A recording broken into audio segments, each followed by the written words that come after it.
Hi Guide Nation! So sagutin lang natin yung isa sa tanong dito sa ating YouTube channel. Sir, pa-review naman po ng Smart AIT GPT kung legit or scam. Baka marami po kasing madali. Sagutin natin kung totoo nga ba na ang Smart AIT GPT ay isang legal o legit na pagkakakitaan o isa lang ito sa mga scam companies na naglalabasan dito sa Pilipinas.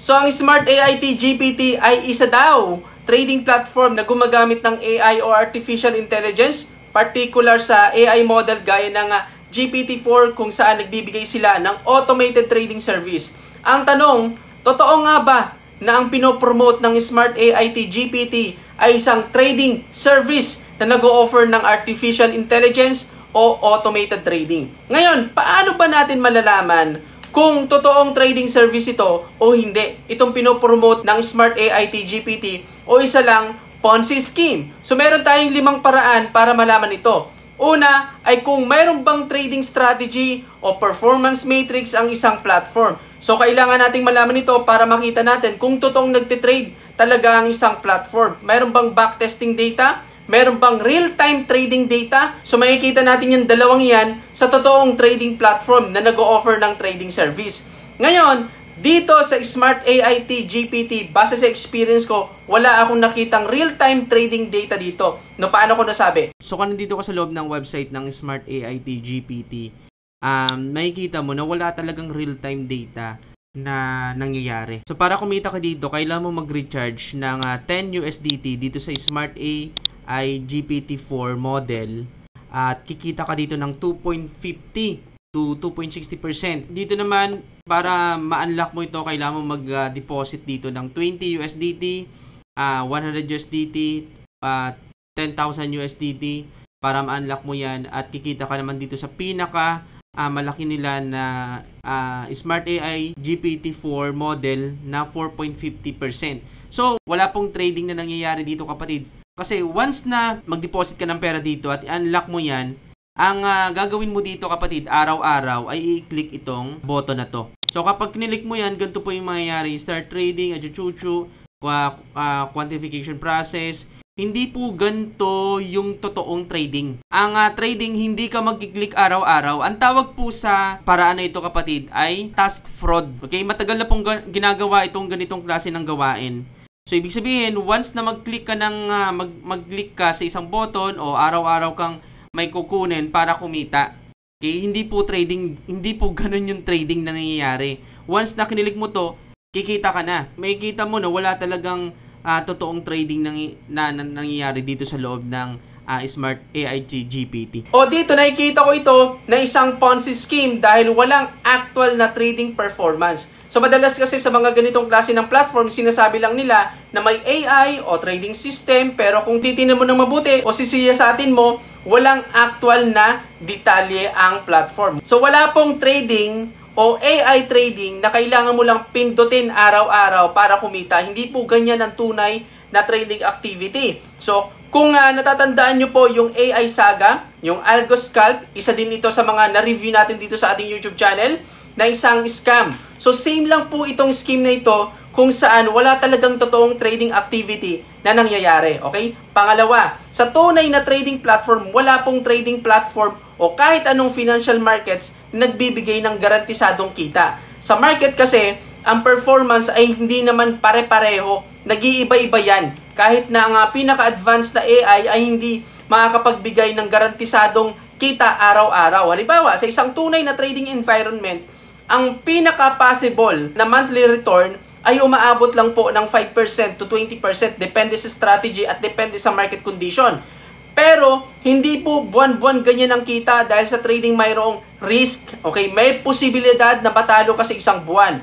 Ngayon, nakikita ko ng Smart AIT GPT ay isang Ponzi scheme dahil mayroon itong sign na isang Ponzi scheme o isang investment scheme. Maliban dito sa Smart AI GPT-4 model na sinasabi nila ay nagtitrade daw o automated trading daw, which is hindi naman talaga. Meron pa silang investment dito, kapatid, kung saan ang cycle dito, once na maglagay ka ng 50 USDT ay kikita ka ng 10%. At dito naman sa pinakamataas nila 300 USDT ang ilalagay mo, kikita ka ng 8% daily. Daily yan kapatid kahit dito, daily din yan. Basta i-click mo tong button na to, kikita ka dyan ng 2.5 to 2.6%, no? Ito po ay generated lang yan, yung mga number na yan, generated lang yan. Kunwari kumikita ka, kunwari na titrade ka. So same dito, ito po ay tinatawag na investment scheme. Once na maglagay ka ng 50 o 150, 500, 1,500, 5,000 o dito sa 15,000 USDT, kikita ka dito ng 24%, okay? Sa 150 days. Okay? Iiwan mo lang yan dyan, tas kikita na yan araw-araw. Hindi katulad dito na kailangan mong i-click. Okay? I-click mo yan na kunwari nagtitrade. Pero hindi po ganyan ang trading. Okay? Hindi ganyan yung trading. Pangatlo, titingnan natin kung saan galing yung source of income ng isang platform. Sa tunay na trading platform kasi, kumikita ang platform mula sa mga commission o fees na kinukuha sa bawat trade o bayad ng isang trader na gumagawa ng trade, okay?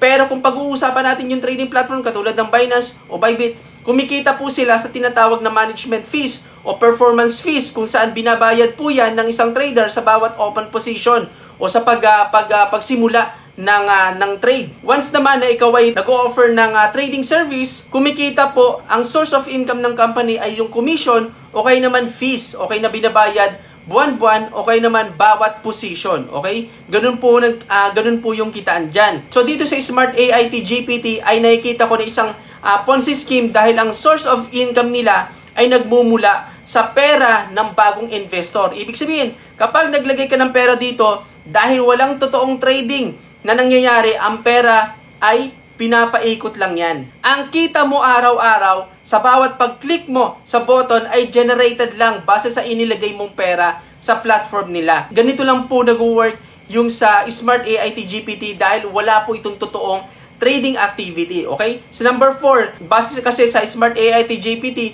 ito ay AI o automated trading na pinapagana ng artificial intelligence. Sa AI kasi gumagamit yan ng machine learning, okay? Kung alam mo po yung trading view. Sa trading view, pwede ka kasi makapag-create ng signal ng buy or sell. Using PineScript, makakapag-create ka po ng trading indicator sa loob ng trading view. Yung trading indicator sa trading view ay nakabase po yan sa logic. Pero sa AI, hindi yan nakabase sa logic. Nakabase yan sa machine learning, statistic analysis, at technical indicators. So meaning, mas advanced yung binibigay na signal ng AI kaysa sa trading view indicator. At dito sa Smart AI GPT, wala po akong nakitang ganitong uri ng AI. Isa pa, ang isang AI, okay, ay mayroong malinaw na market coverage.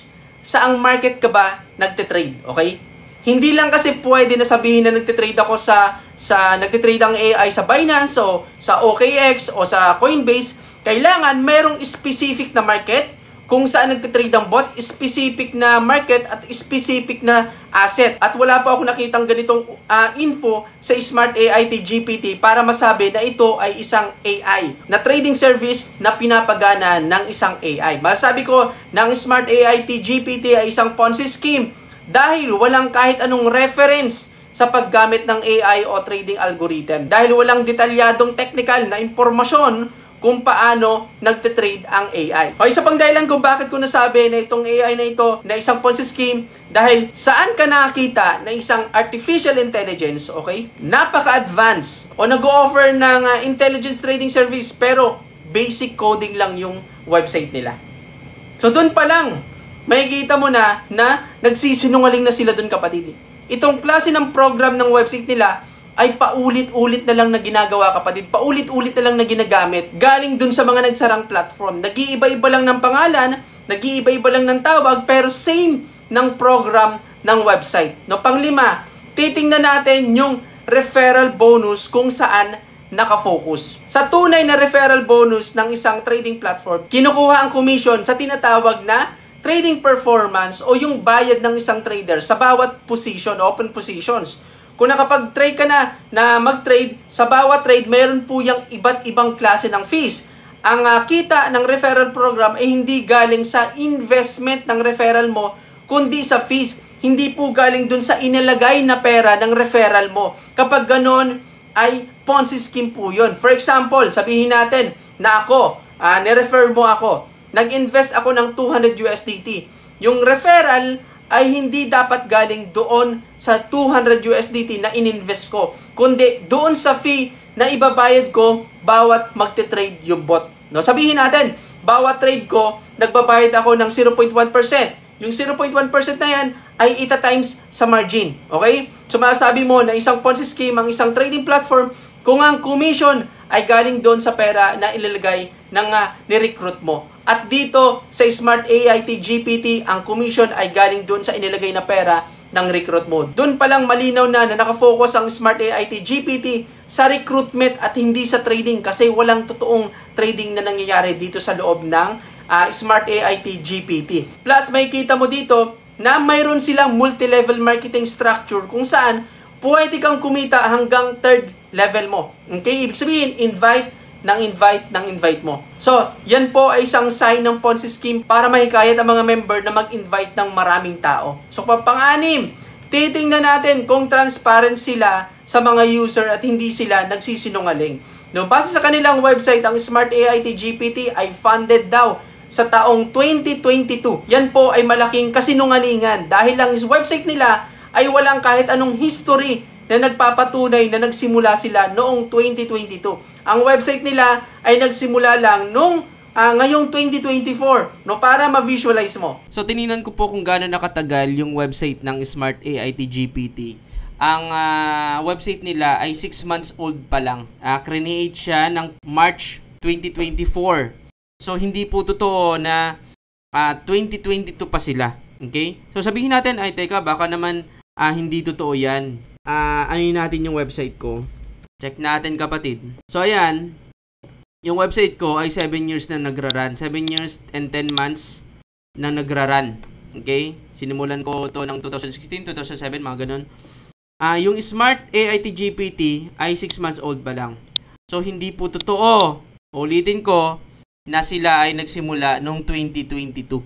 So, dito pa lang nagsisinungaling na sila, kapatid. Nagsisinungaling sila sa information ng kanilang negosyo. So, dito pa lang malinaw na hindi sila transparent sa mga user nila. Kung hindi transparent ang isang platform o isang company at nagsisinungaling sila ng information sa kanilang platform, sign po yan ng isang scam. So, base dito sa pinag-usapan natin, malinaw ng Smart AIT GPT ay isang Ponzi scheme at hindi totoong trading service o automated trading na pinapagana ng artificial intelligence. Ngayon, ang review natin sa platform nito, ang Smart AIT GPT, ay isang Ponzi scheme o isang kalokohan na platform na nakikita ko na sa mga susunod na araw, maglalaho na lang itong parang bula katulad ng mga naunang platform na katulad ng platform nito. Same scheme, same code ng website, same platform, nag-iiba-iba lang ng pangalan. At masasabi ko na kailangan itong iwasan at hindi magandang i-promote sa mga tao. Ngayon, ikaw naman yung tatanungin ko. Ano yung masasabi mo sa platform nito? Masasabi mo ba na para sa'yo, marangal ito? At pwede mo bang sabihin kung bakit mo nasabi ito? Kung bakit mo nasabi na marangal ang platform nito? O naniniwala ka at nakikita mo na itong platform nito ay isang scam at maglalaho lang na parang bula. So, comment mo sa haba ng video na to kung ano yung masasabi mo sa platform nito para alam ng mga makakapanood kung ano yung opinion mo sa platform nito. Para matulungan silang makapag-decide ng mabuti kung papasok ba sila sa platform nito, mag-i-invest ba sila sa platform nito, o kailangan nila itong iwasan. So, dito na tatapos ang topic natin ngayon. Hanggang sa muli, I'm Nilando. Bye-bye!